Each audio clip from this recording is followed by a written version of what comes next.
Hi, and welcome to the Passionistas Project podcast. We're Amy and Nancy Harrington, and if you enjoy listening to the show, please consider becoming a patron. Just a small donation of $1 a month can help us keep the project going, and you'll get rewards like buttons, access to premium content, and invites to Passionistas Project events. Today we're talking to Erin Penner, the founder of an outdoor, exploration-based school, ILA, which stands for Inspired Little Activists. Erin is also an elected official on the Hollywood United Neighborhood Council, and she's an advocate for the LGBT community and the unhoused population in Los Angeles. So please welcome to the show, Erin Penner. What are you most passionate about? I'm most passionate about giving a voice to people that aren't being heard and giving them a platform to really say what they need and speak what's on their mind. And whether it's working with the homeless or with children, it's just giving them a voice. So how does that translate into what you do for a living?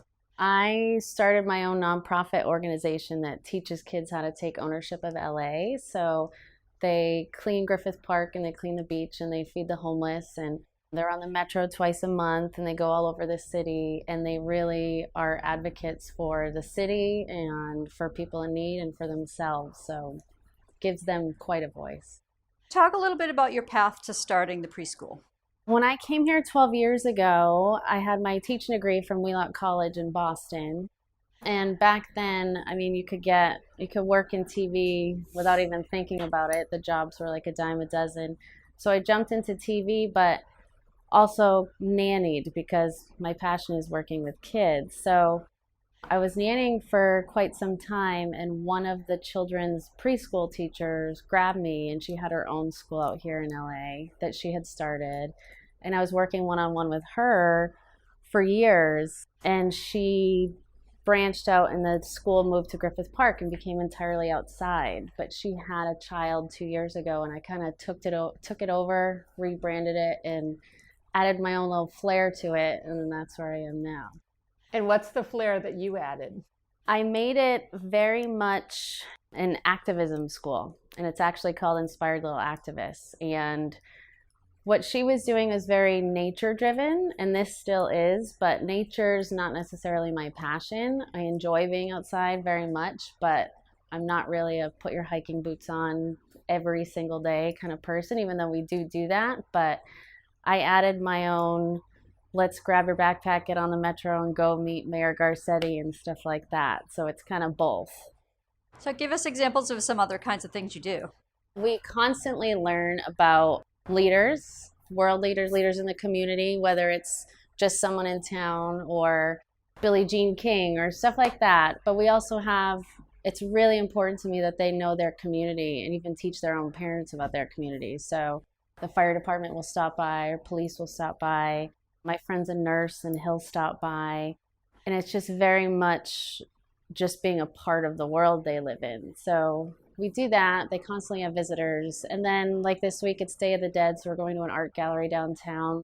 Self-help graphics, it's called. They'll learn Native American art and Mexican art and stuff like that. So it's really like any holiday, like LGBT rights is all this month. So they learn about that and just kind of really weave in everything that's going on, and not be so depressing about what's happening in the country, but really not lying to them about anything and making them aware and just being positive of how to change that.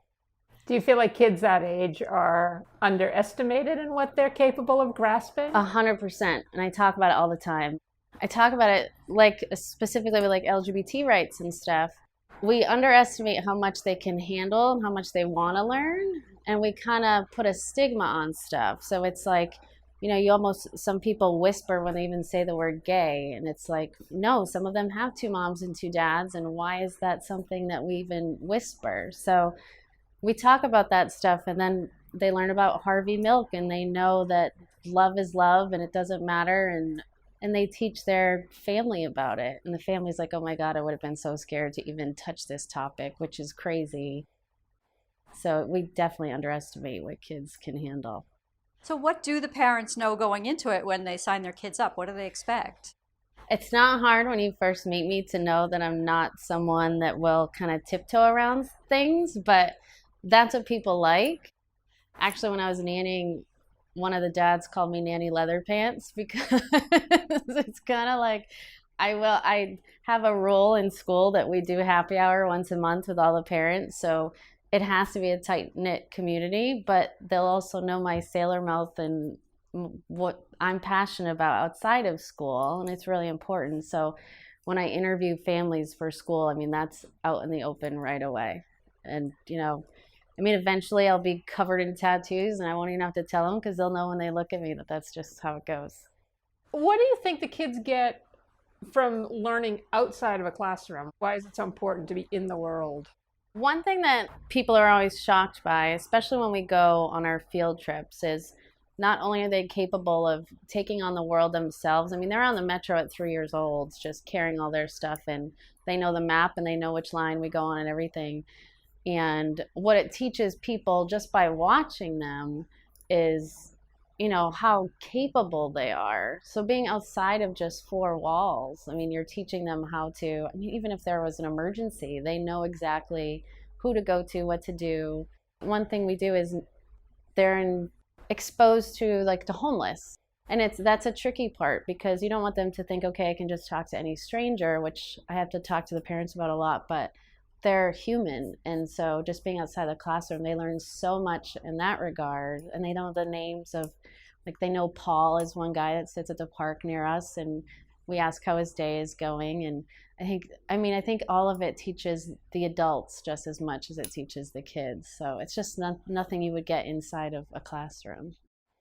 How do they go to traditional schools after being with you? It's kind of a worry I have, and it did come up this year. One of my girls who, I mean, I always say that they are my best friends, and they're 5, and it was hard. She had to adjust. It was like 2 months of adjusting where she was just like, this is not where I want to be. So I would actually have a date with her every week to take her out, and we go to the deli and eat prosciutto after school and stuff, because it was impossible for her to be with 30 kids rather than 7 and to be in this crowded classroom with a teacher that is just strictly a teacher and that's it. Because they're family, and they have a bad day, they FaceTime me and we go out all the time, and it is tricky. I worry about the adjustment, but so far it's been pretty good. So you talked a little bit about your work with the homeless, but tell us about that, why that's important to you, and what you do for outreach. I grew up in my family's Italian restaurant on Cape Cod, and I was always the little kid that was just addicted to talking to people, and especially if like you're sitting at a table alone, I would just pull up a chair and hang out or what have you. But for some reason, like, my mission as a little kid was to make someone's day. And my dad always talks about it too. It's like, if I could make a note and just leave it with like a cookie, or like when it was his birthday one year, I just assembled a grill and had it in the front yard, and he rolled up in his pickup truck and there was this grill, and he was just so excited and crying. And it was just like, instantly I realized just making someone's day is the best thing ever. So when I turned 16 or 17, I got my license and I got a red Mustang, and I realized I could go to the homeless shelter. And on Cape Cod, there's one homeless shelter. You don't even know it exists. And that was when, you had the yellow pages, and I was digging, and I was like, I know there's some place around here. And I finally figured it out. It was only 2 towns away. And I called them and I said, can I bring you food? And they're like, yeah, no one's really ever asked that before. So I went to the store and I made them 2 lasagnas. So here comes like this chick in a red car that pulls up 17, and this line of people just staring at me. And I carried in 2 lasagnas and was like, this is the best thing ever. I can help these people.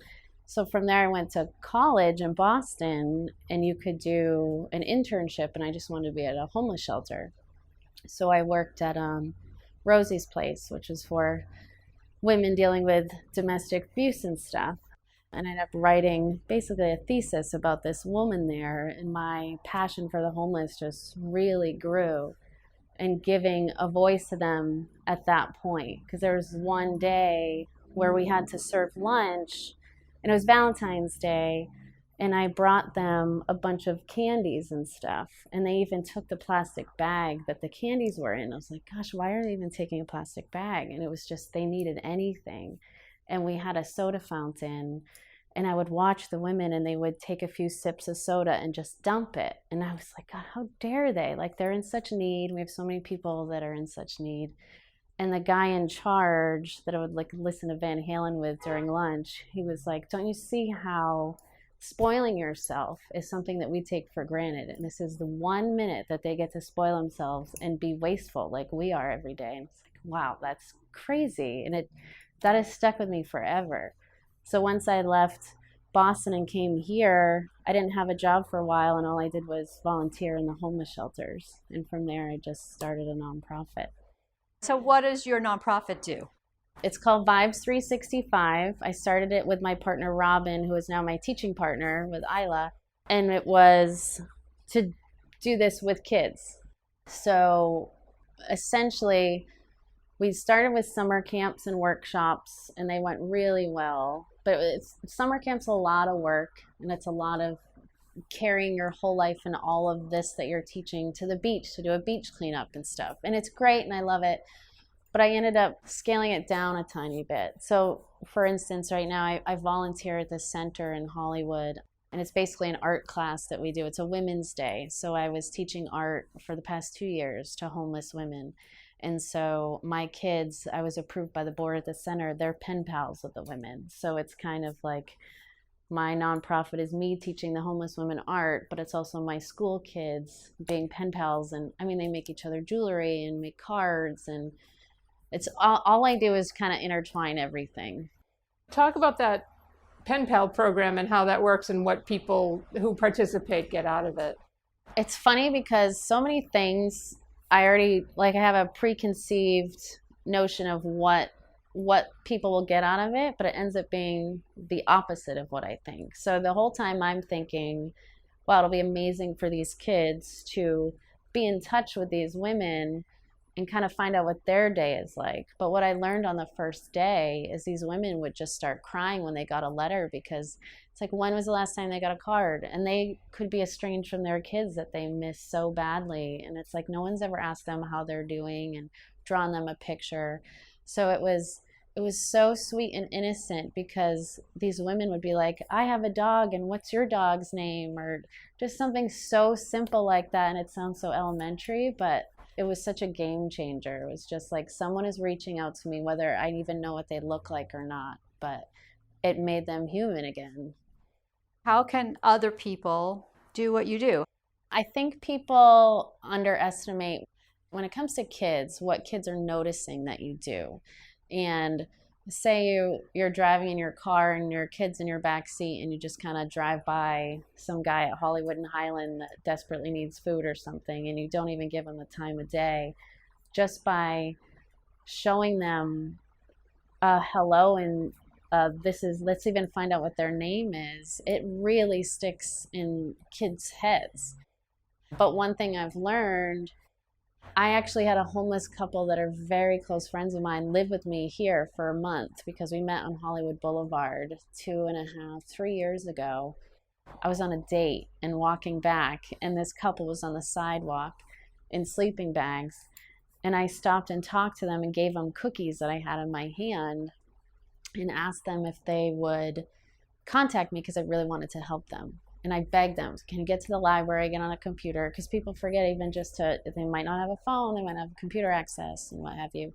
And they did a few days later. And he put in his email, Cookie Man. And I had figured it was because I had given him cookies. But what it was is it was a couple that had their own cookie business that tanked. And so my girlfriend was like, I know you hate GoFundMe, because it's kind of like my last resort. I don't like overusing crowdfunding and stuff like that. She was like, you need to just do it. And it was Thanksgiving week. This is 3 years ago, actually, next month. And we raised $2,000 in 24 hours. So I find out that they lived outside of MacArthur Park. So for a week, I was going to have dinner with them in the park, and they would joke and say, come into our living room. And it was just a box on the ground. And it hit me one night. I came home, and I'll never forget, I was sitting in bed, and I was like, how dare I? Because now these are my good friends, and I'm sitting in my bed knowing that they're sleeping on a box in MacArthur Park. So I grabbed them the next day and put them in my car, and they lived here. And what their story, they were fine with me making it public. Even within that week or two, had taught so many people how to really treat people nicely and with an open heart and kindness, that everyone was paying attention to our updates every day. So we got an iPad donated, we got their website back up and running. And then by Christmas time, all my family on the East Coast and all my friends were ordering. This had turned into the cookie factory. And I even have a cookie box that they designed with my logo, my face on it and stuff. But I mean, they had like 20 different flavors and the orders were just coming in. It was crazy. TV production companies my friends worked for had ordered all these cookies.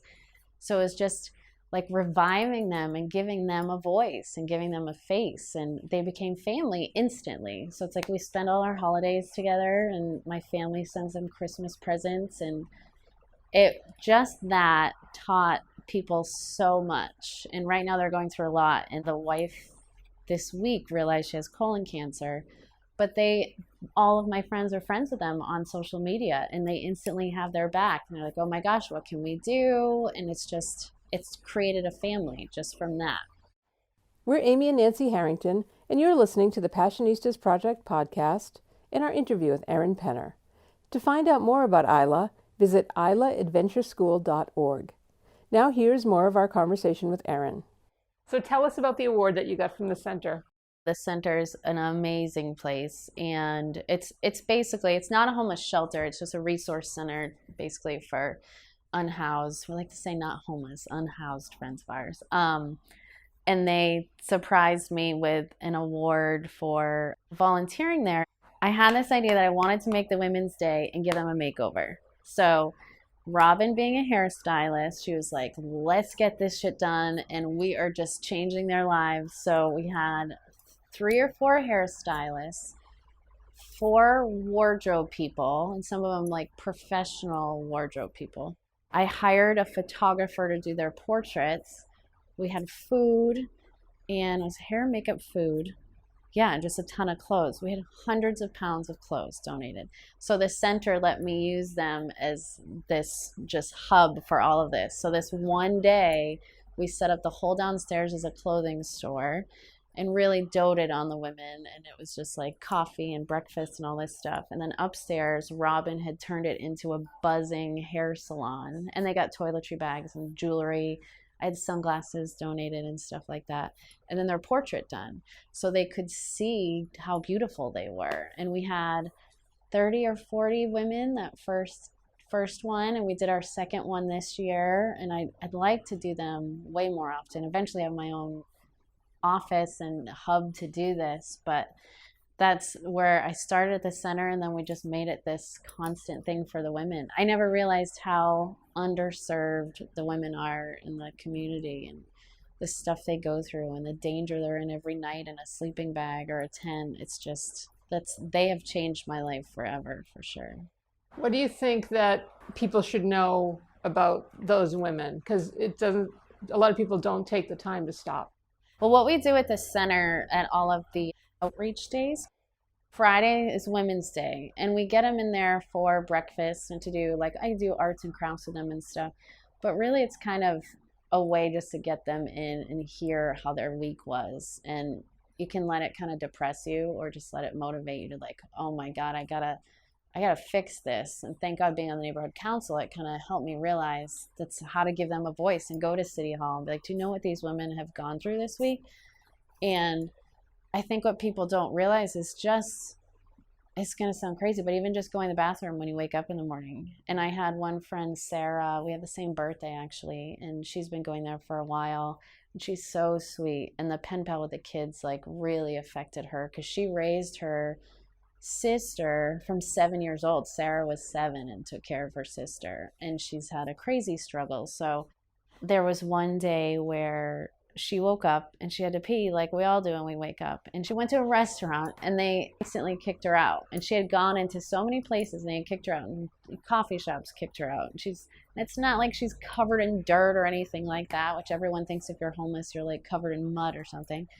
But no one would let her go to the bathroom. And she peed her pants in the entryway of this restaurant. And she was there telling us this. And it was humiliating for her. But it was like, wow, this is such an insane struggle that I would never think about. And if you were to pee outside, then you're a sex offender, because if you're even near a school or a park or whatever, and a lot of them are in parks, then they have to deal with that. So I think between the safety factor and sexual assault that they deal with a lot on the streets, just even going to the bathroom is a crazy struggle.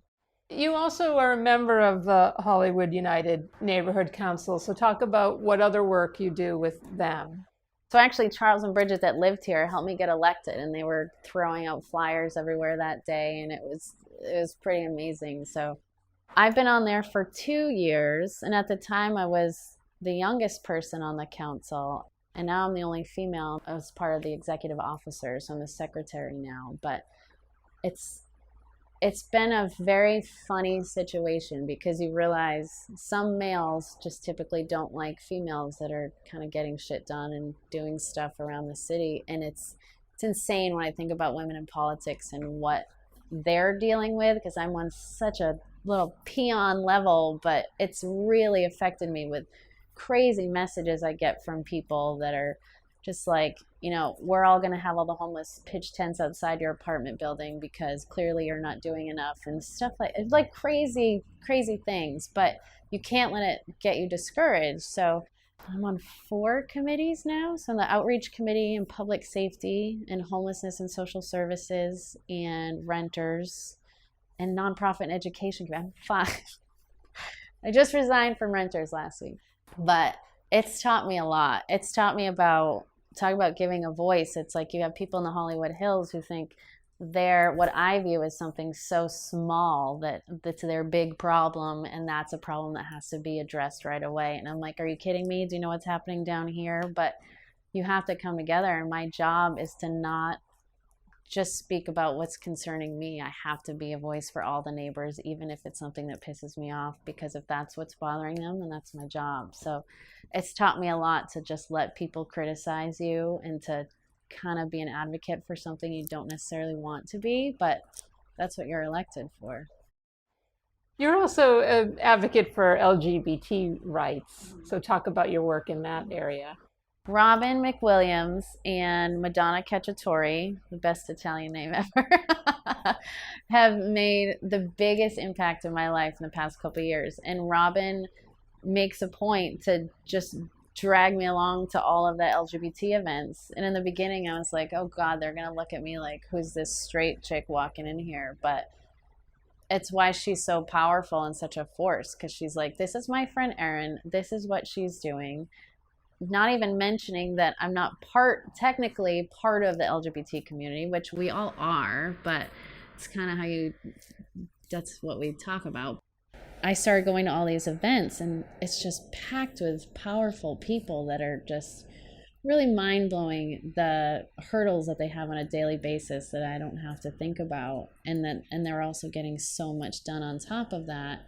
So it was another way that I realized, I need to be a voice for them as well, because there's so much stigma with that. And people think, if you're part of the LGBT community, you're just at a bar in WeHo and you're in drag or whatever. Like, there's so many things that they're visualizing, and it's not the case. And especially the transgender community, we have a lot at the homeless center.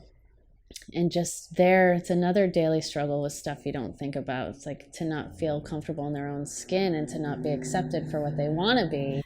It's taught me a lot. It's a big thing that I'm really appreciative of. But I went to an event with Robin about a month or 2 ago, and one of her friends, after talking to me for about an hour, called me an imposter because she found out I was straight. And in a moment, it was like jarring, and I was pissed, but I was like, this is the moment I've been wanting, because I want to know literally how I will respond in this situation.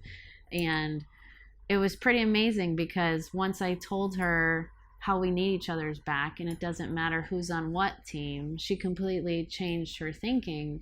And I had grabbed this friend of ours. She's another transgender friend that lives with Robin, and Robin's been her big advocate too, to come out and be comfortable in her skin.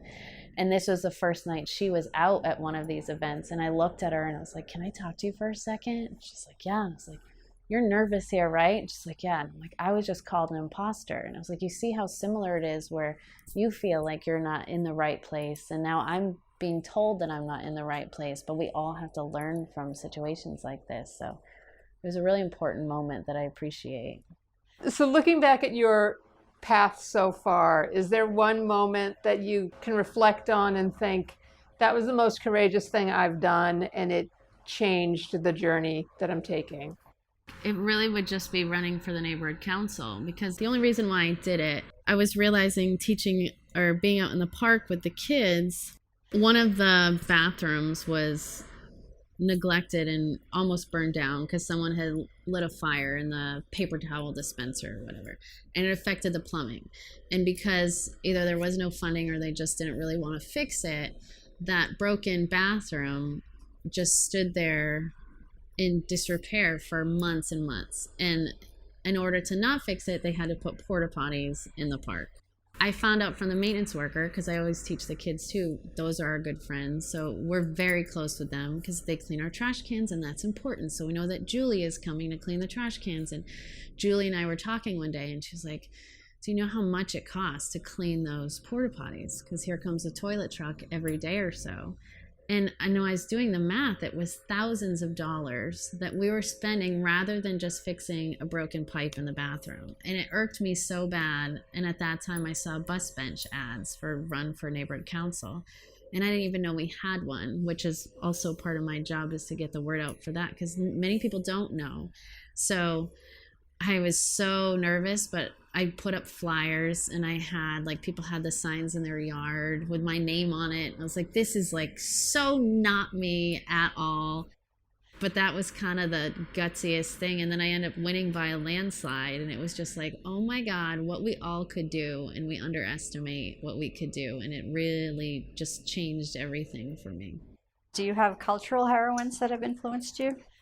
It would be Lucille Ball and Julia Louis-Dreyfus, because I feel like it's so important to be a badass, basically, but to have humor in there. And I think people forget that, and they think you have to be so stiff and dry. But I mean, those are generally my closest friends too. Or not only can they handle my mouth, but they're equally funny and just let it all slide. And I feel like those two women were the pinnacle, the exact picture of that. It's really important to me. I can't stand when people censor me.